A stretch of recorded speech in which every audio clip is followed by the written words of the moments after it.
Lo que sabemos es que el que manda es el cerebro emocional, el sistema límbico. El cerebro emocional es capaz de activar y de desactivar, y hablo literalmente, áreas enteras de la parte prefrontal del cerebro ejecutivo, con lo cual una persona ilusionada, una persona entusiasmada, una persona que confía en sus posibilidades, es una persona que activa de una manera singular su capacidad de razonar, su capacidad de aprender, su capacidad de negociar, su capacidad de tomar buenas decisiones.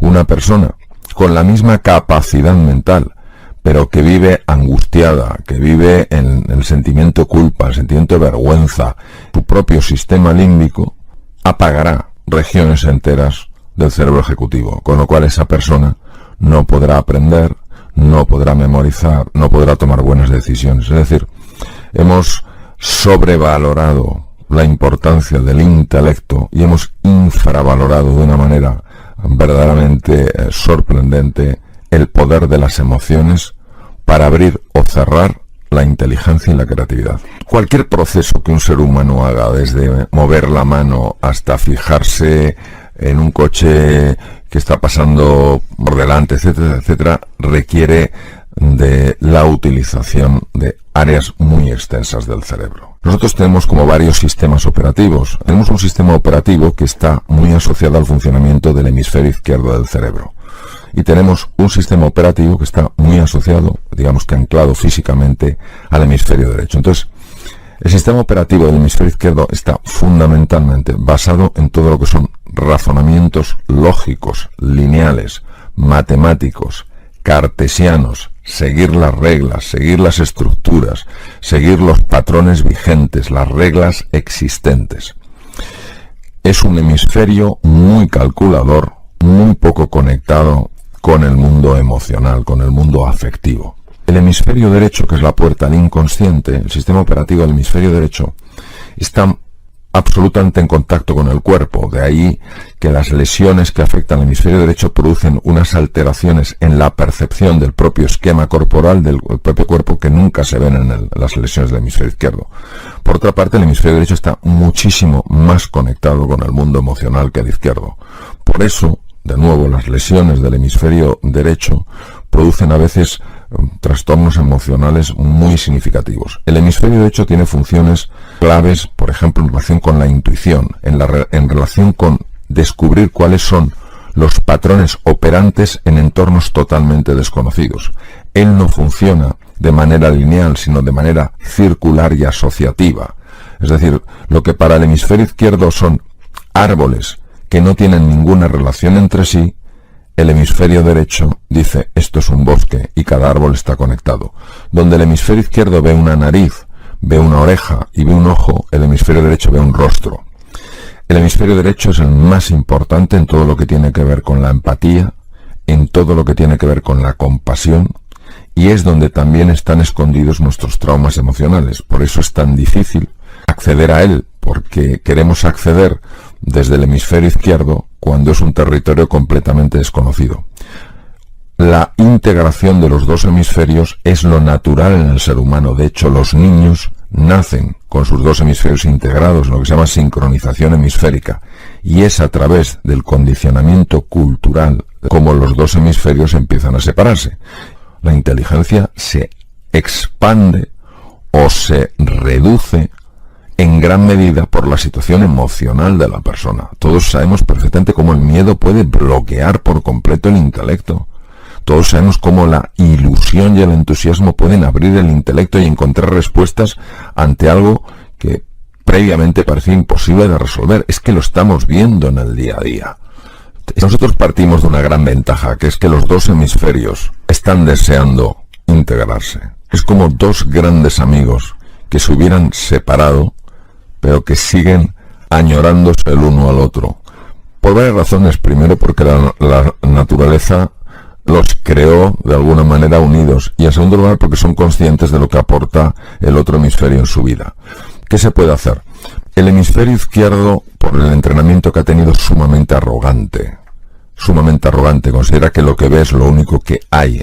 Por eso nosotros juzgamos sin conocer, incluso prejuzgamos sin ni siquiera haber visto a la persona. Por una cosa es juzgar, que ya es inadecuado a una persona cuando la conoces, pero otra cosa es prejuzgarla sin siquiera haberla conocido, por algo que te ha comentado alguien, ¿no? Entonces, el hemisferio izquierdo, no por él, sino por condicionamiento, prejuzga, juzga, no explora. Entonces, la primera cosa que necesitamos para superar esta barrera es la humildad.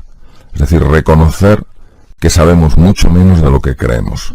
Entonces, la persona humilde adopta una actitud curiosa e interesada. Este es el primer paso para que el hemisferio izquierdo y el hemisferio derecho se conecten. El segundo paso es empezar a trabajar todo aquello que tiene que ver con la imaginación, con la visualización, con el gusto por las artes en sus distintas dimensiones, la pintura, la escultura, la literatura, en fin, la danza, todo lo que son las artes, porque eso apela directamente al hemisferio derecho. Todo lo que es afectivo, el reconectar con nuestras emociones, el convertir el mundo afectivo en un mundo querido, no en un mundo anulado. El tercer elemento es el silencio. Mi experiencia personal con el silencio es espectacular, es decir, cuando yo consigo silenciar mi mente, no quiere decir que apague los pensamientos, quiere decir que conecto con algo que es más real, en el sentido de más tangible, como puede ser las sensaciones de mi cuerpo. El hemisferio izquierdo deja de intentar controlar tanto lo que sucede y yo me abro a lo que puede pasar, y en ese momento, lo sabemos, porque más ha visto con electroencefalografía, el hemisferio derecho en el silencio encuentra su cauce natural para poder revelar lo que conoce. Que cuando ve ese silencio, empieza a decirnos cosas, empieza a revelarnos cosas que tienen un enorme poder transformador, porque vemos aquello frente a lo que estábamos ciegos. En mi experiencia personal hay dos grandes dimensiones que se abren cuando uno hace el viaje interior. La primera de estas dimensiones es el descubrir aquellas cosas de las que no te sientes orgulloso y que están lastrando tu vida. Tienes que entrar en contacto con lo que se denomina la sombra, la parte oscura, la parte que uno se ha negado a sí mismo, y es muy importante abrazarla, no rechazarla, no temerla, no huir de ella, no quedarse bloqueado ante ella.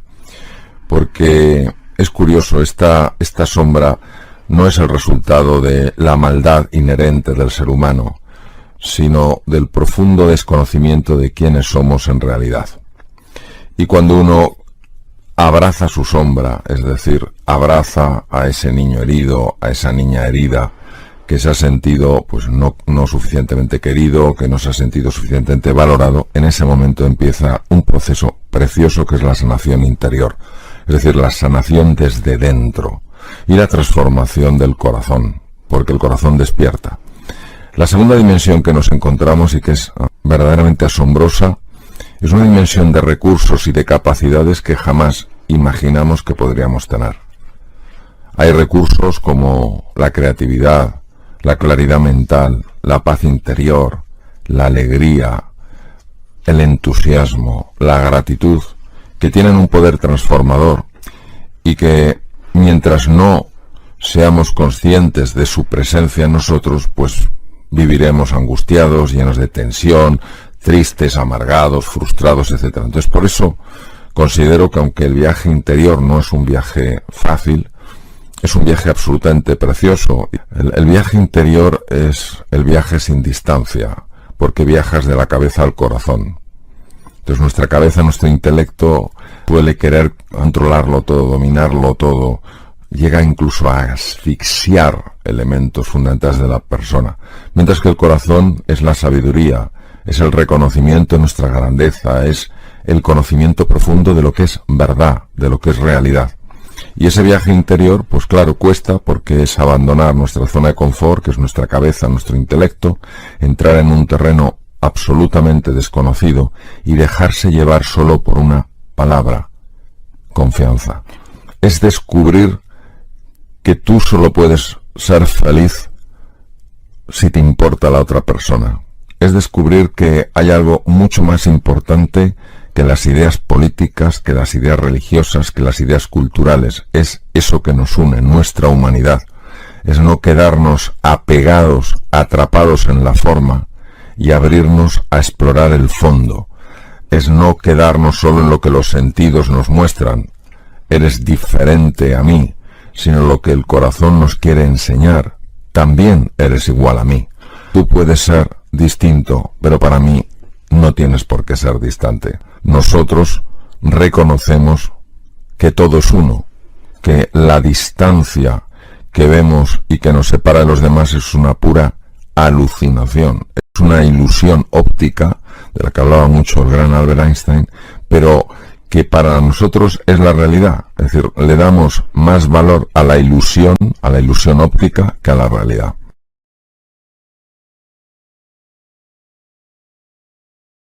A ver, la reinvención no consiste en rechazar el pasado, sino en aprovechar al máximo toda la información que viene del pasado. El pasado nos ha de informar. Lo que creo que es importante es que no nos determine.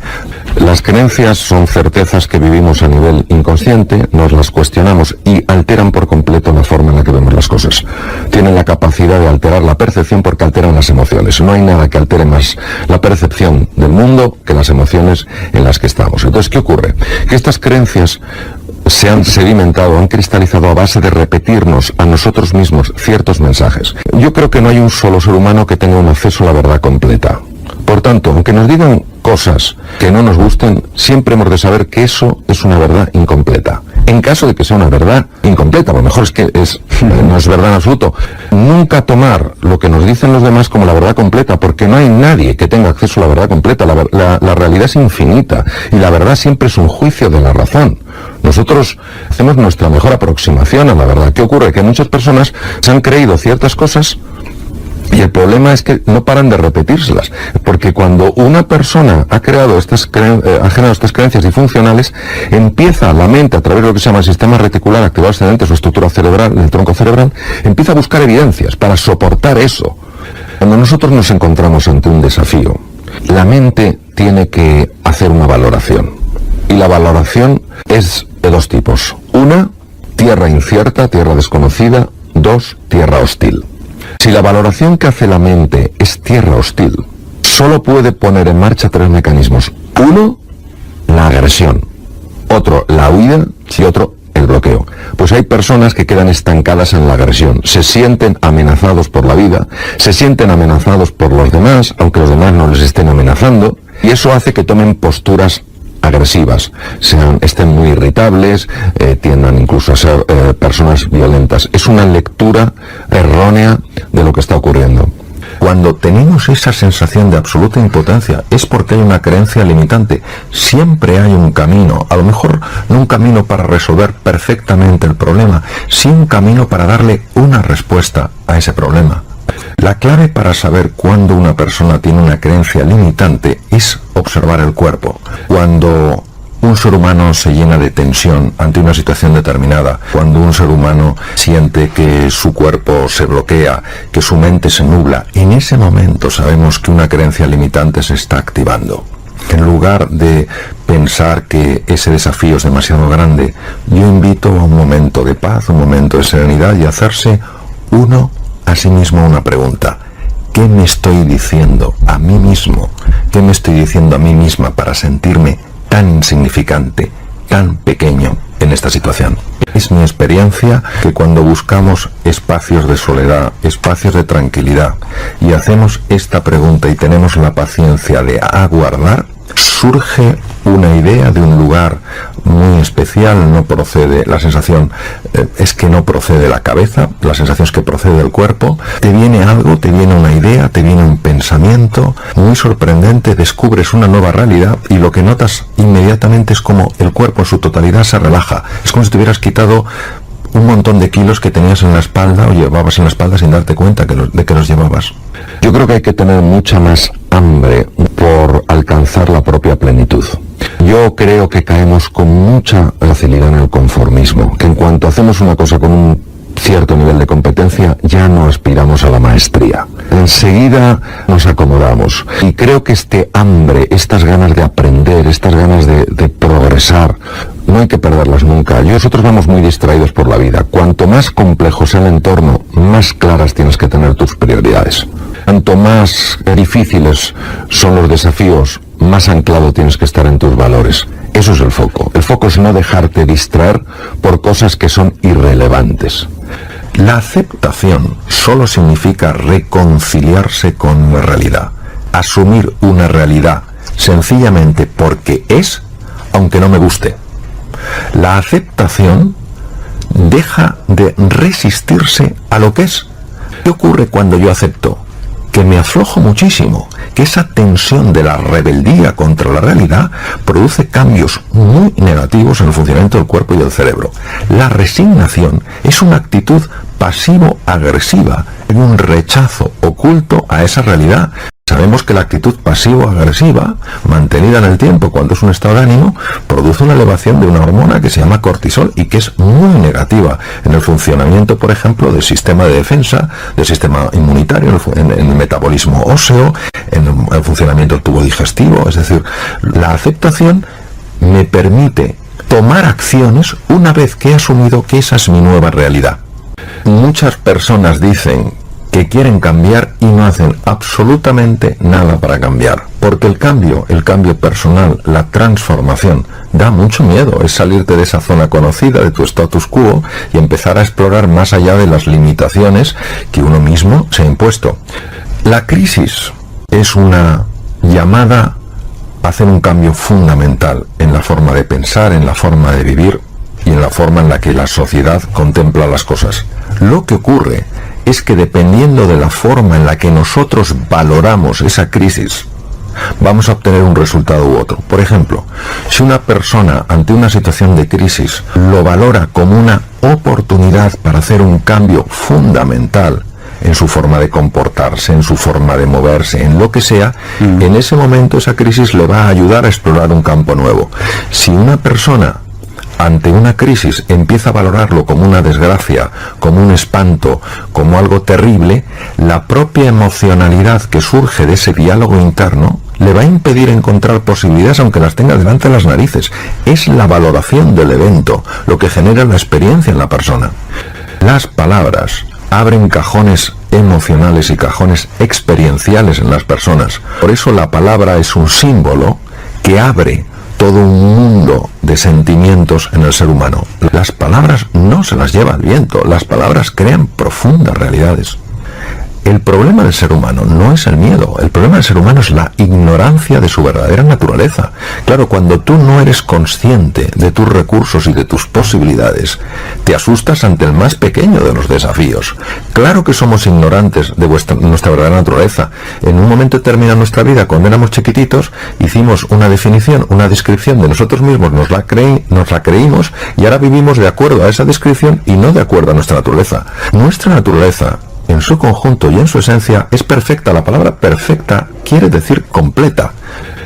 La importancia del cuerpo. Tenemos que mirar al cuerpo no como un ente inferior a la cabeza, no como un ente inferior a la razón, no como un ente inferior al intelecto, sino que están absolutamente al mismo nivel.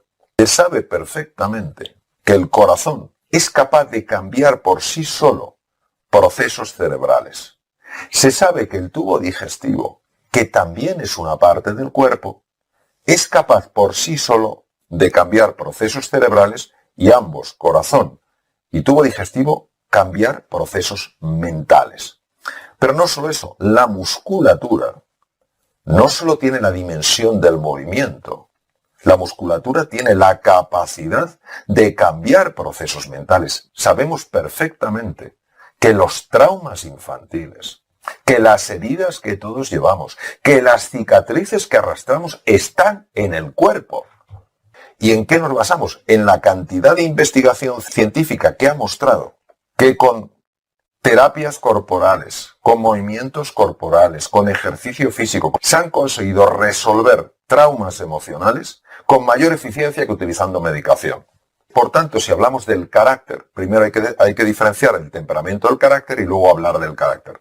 El temperamento es aquello que le es dado a uno y el carácter es cómo se hace uno con lo que le ha sido dado a uno. Lo que nosotros sabemos es que el carácter llega a afectar al temperamento. Es decir, si el temperamento viene marcado por los genes, el carácter a través de la epigenética es capaz de cambiar cómo se expresan esos genes. ¿Qué ocurre? Que en ese carácter interviene el cuerpo, interviene la mente e interviene el alma. La persona que está cuidando su cuerpo con la nutrición, con el ejercicio físico, con el descanso, saliendo al aire libre, estando en contacto con la naturaleza, tomando el sol, está entrenando su carácter. La persona que cuida su mente, que sabe enfocar su mente, que sabe estar en el presente, también está entrenando el carácter. La persona que cuida de su alma, que es respetuosa con el medio natural, que es amable, que es afectuosa, que es cariñosa, que es agradecida, también está trabajando en el carácter. Y por eso yo creo que tenemos que contemplar el cuerpo con el mismo respeto, con la misma admiración que contemplamos los aspectos mentales o los aspectos anímicos de una persona.